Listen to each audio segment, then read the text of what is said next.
Bismillahirrahmanirrahim. Assalamualaikum warahmatullahi wabarakatuh. Bagaimana kabarnya teman-teman? Alhamdulillah.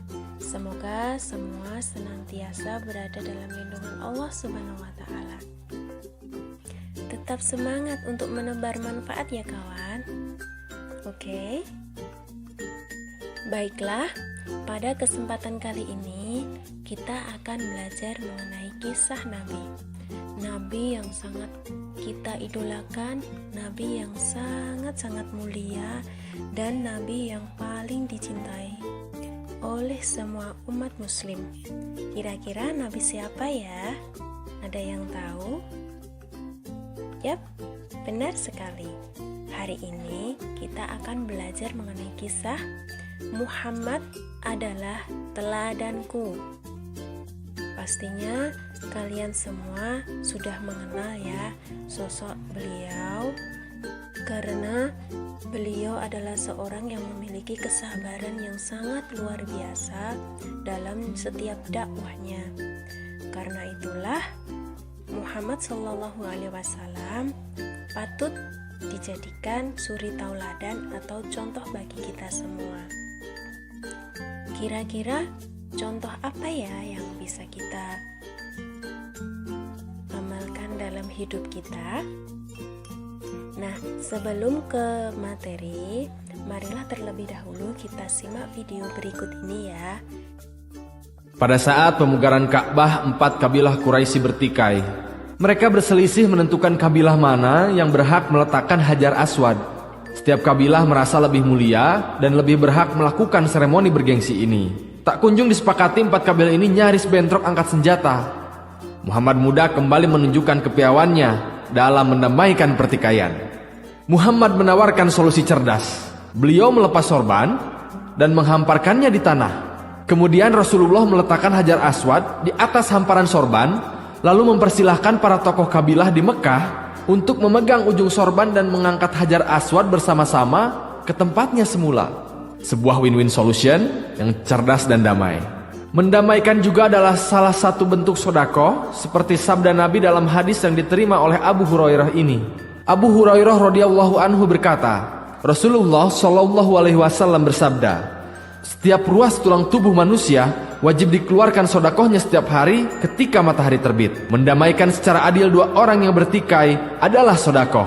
Membantu orang lain menaiki kendaraan atau mengangkatkan barang ke atas kendaraannya adalah sedekah.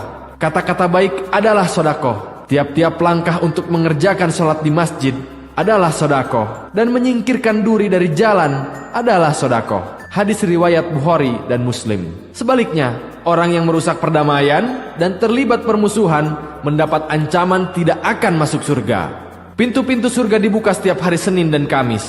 Maka diampunilah seluruh hamba yang tidak berbuat kesyirikan sama sekali, kecuali seorang yang ada permusuhan dengan saudaranya. Maka dikatakan, tangguhkanlah ampunan bagi kedua orang ini.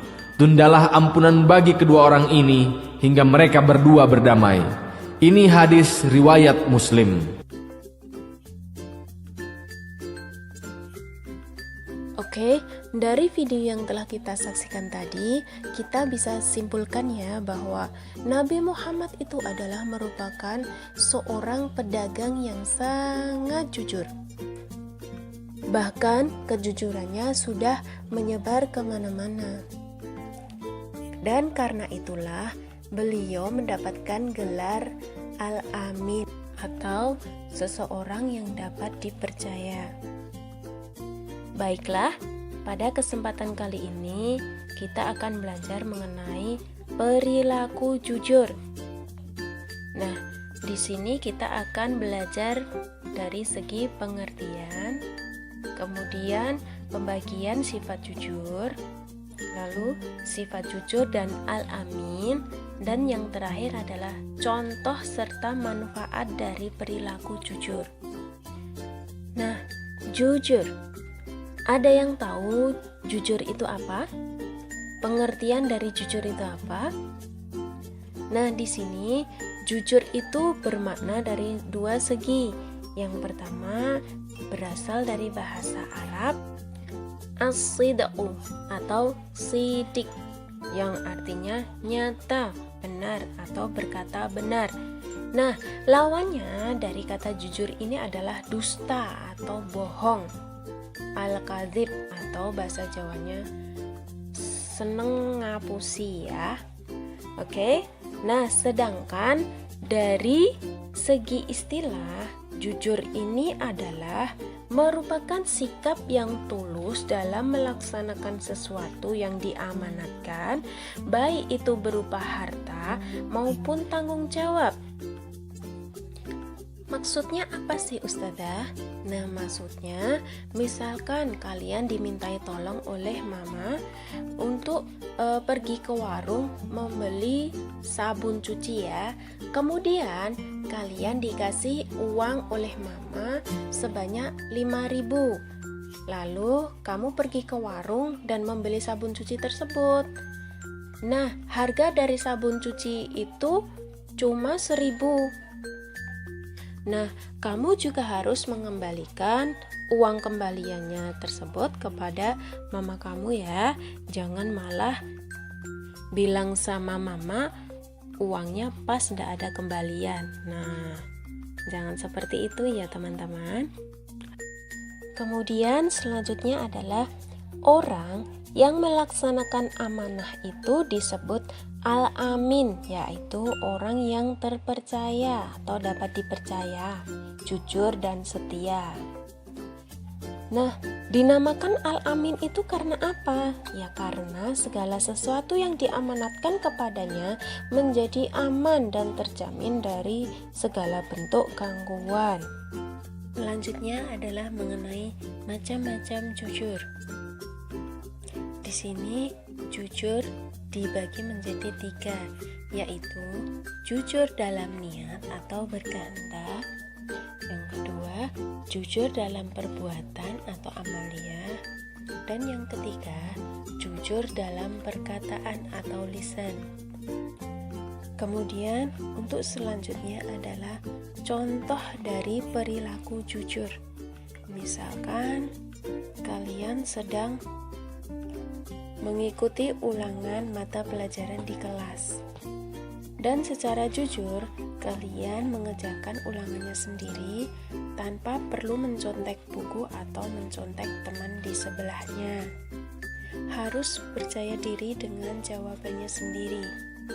Kemudian yang selanjutnya contohnya adalah misalkan kamu membeli suatu makanan, kemudian pedagang memberikan kelebihan uang dan kamu secara jujur mengembalikan kelebihan uang tersebut kepada pedagang makanan tersebut. Selanjutnya, ketika kamu lupa untuk mematikan keran sampai airnya kemana-mana, dan secara jujur kamu mengakui kesalahanmu kepada kedua orang tuamu. Dan contoh yang selanjutnya adalah ketika kamu menemukan uang, misalkan di lingkungan sekitarmu atau di sekolah ataupun dimanapun kamu berada, kamu secara jujur untuk mengembalikan uang tersebut kepada yang berhak. Nah, banyak sekali bukan contoh dari perilaku jujur. Kemudian yang selanjutnya adalah manfaat apa saja sih yang bisa kita ambil ketika kita mempunyai perilaku jujur. Yang pertama adalah hatinya akan selalu merasa tentram dan bahagia karena dia tidak melakukan suatu kebohongan yang harus dia tutupi. Yang kedua adalah akan selalu dicintai oleh Allah Subhanahu wa taala dan disenangi banyak teman. Yang ketiga adalah akan selalu mendatangkan kebaikan dan pastinya akan masuk surga.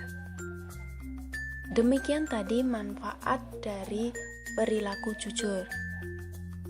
Sangat banyak sekali bukan? Nah, mulai sekarang biasakanlah ya untuk memiliki perilaku jujur dimanapun kalian berada. Demikian tadi materi yang dapat Ustazah sampaikan pada kali ini. Terima kasih. Billahi taufiq wal hidayah. Wassalamualaikum warahmatullahi wabarakatuh.